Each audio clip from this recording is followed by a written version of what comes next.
जय श्री राम।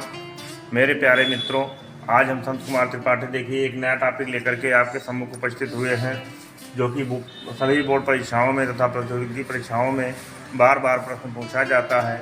आज है टॉपिक हमारा संधि। संधि के विषय में पूरा विस्तार से बताना चाहते हैं। संधि के कितने भेद होते हैं और सभी में कैसे मात्राएं लगाई जाती हैं, कैसे नियम होता है, कैसे संधि कैसे विच्छेद किया जाता है। तो चलिए बात करते हैं संधि। जहाँ पर दो वर्णों का मेल होता है उसे संधि कहते हैं।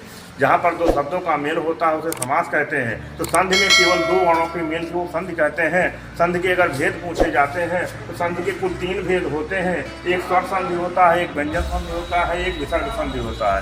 तो स्वर संधि और व्यंजन संधि और विसर्ग संधि में थोड़ा सा अंतर होता है, यही समझने की आवश्यकता है। जहाँ पर आपस में दो स्वरों का मेल होता है वो स्वर संधि हो जाता है, और जहाँ पर दो व्यंजनों का आपस में मेल होता है वहाँ व्यंजन संधि हो जाता है।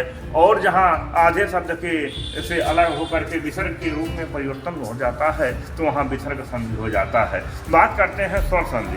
स्वर संधि जो होता है दो स्वरों के योग से बनता है।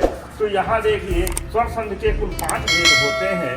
5 भेद होते हैं, यही बार बार पूछा जाता है प्रश्न में। ये भी प्रश्न पूछा जाता है कि स्वर के कितने भेद होते हैं। तो इसके कुल 5 भेद होते हैं। तो पहला जो होता है दीर्घ स्वर संधि है, दूसरा वृद्ध स्वर संधि है, तीसरा गुण स्वर संधि है, चौथा यण स्वर संधि है और 5वां आयादी स्वर संधि है। सबके नियम अलग अलग होते हैं, सबका विच्छेद अलग से होता है, तो अलग अलग शब्दों का चयन इसमें होता है। तो हम बात करते हैं आज केवल दीर्घ स्वर संधि पर चर्चा करते हैं। दीर्घ स्वर संधि क्या है? दीर्घ स्वर संधि अकाशवाण्य दीर्घा, इसका सूत्र है अकाशवाण्य दीर्घा, अर्थात जहाँ पर दो हर्ष मिलकर के दीर्घ का निर्माण करते हैं वही दीर्घ स्वर संधि हो जाता है। बात करते हैं परिभाषा बार बार पूछी जाती है, और जब तक आपको परिभाषा याद नहीं होगा तब तक आप संधि का विच्छेद नहीं कर सकते हैं या संधि नहीं कर सकते हैं। तो इसमें जो है सबसे आसान तरीका है, देखिए जहाँ पर ह्रस्व अथवा दीर्घ, ह्रस्व मतलब छोटा होता है, दीर्घ मतलब बड़ा हो जाता है। तो जहाँ पर ह्रस्व अथवा दीर्घ स्वर में छोटा छोटी छोटाओ, छोटा छोटी छोटाओ के बाद ह्रस्व अथवा दीर्घ छोटा छोटी छोटाओ या बड़ाओ बड़ा बड़ी बड़ाओ आए तो संधि के योग में क्रमशः बड़ा आ बड़ी ई बड़ा ऊ हो जाता है।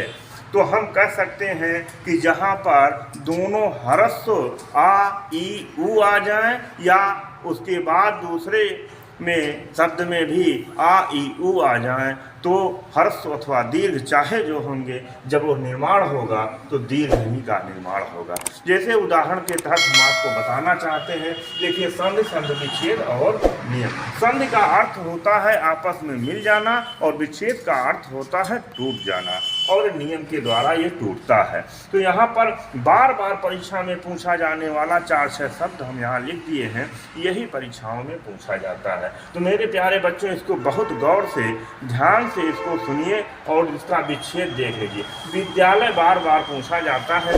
विद्यालय, विद्या धन आलय, विद्या धन आलय। यहाँ पर देखिए बड़ा आ और बड़ा आ मिलकर के बड़ा आ का ही निर्माण कर रहा है। तो यहाँ पर दोनों बड़ा आ मिलकर के बड़ा आ हो गए। विद्यार्थी, विद्या धन अर्थी, बार बार परीक्षाओं में पूछा जाता है। तो बच्चे विद्याधन आर्थी लिख देते हैं तो वो गलत हो जाता है, क्योंकि इसमें छोटा बड़ा आ के बाद छोटा आ आता है और दोनों मिल करके बड़ा आ का निर्माण करते हैं। कवींद्र, कवि धन इंद्र, कवि में छोटी और इंद्र में भी छोटी छोटी और छोटी मिलकर के बड़ी ई का निर्माण कर देते हैं।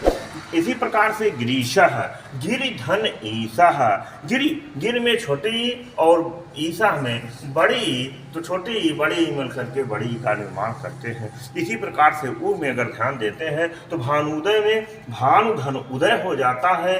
भानु में छोटा ऊ और उदय में छोटा ऊ, दोनों छोटा ऊ मिलकर के बड़ा ऊ हो जाते हैं। अर्थात हम ये कह सकते हैं कि संधि के योग में चाहे जहाँ से होगा दोनों ह्रस्व अथवा दीर्घ मिल करके सदैव दीर्घ का ही निर्माण करते हैं। बात करते हैं एकदम आसान तरीका, हम केवल संधि को पहचानने के लिए भी परीक्षा में पूछा जाता है। कोई ऐसे एक शब्द दे देता है और पूछ लेता है कि इसमें कौन सी संधि है। तो संधि जानने के लिए अगर यह दीर्घ स्वर संधि है आकाश वर्णीय दीर्घा सूत्र से, तो उसके योग में, संधि के योग में आपको बड़ा आ, बड़ी ई, बड़ा ऊ ही मिलेगा। जैसे विद्यालय में बड़ा, विद्यार्थी में बड़ा, कविंद्र में बड़ी, गिरीश में बड़ी, भानुदय में बड़ा ऊ। तो इस प्रकार संधि के योग में जहाँ पर बड़ा, बड़ी, बड़ा ऊ पाया जाता है वहाँ पर दीर्घ स्वर संधि हो जाता है।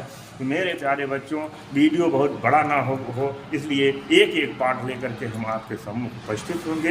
तो देखिए, अगर आपको कहीं कोई संदेह होता है तो 845 1313 पर आप कॉल करके भी स्पष्टीकरण ले सकते हैं। नंबर को नोट कर लीजिए, जिससे कि फ़ोन करके भी आप उसके विषय में निस्तारित कर पाएंगे। तो इस प्रकार से वीडियो को पाने के लिए चैनल को लाइक करिए, सब्सक्राइब करिए, ज़्यादा से ज़्यादा शेयर कीजिए, जिससे कि सभी को इसका लाभ मिल सके।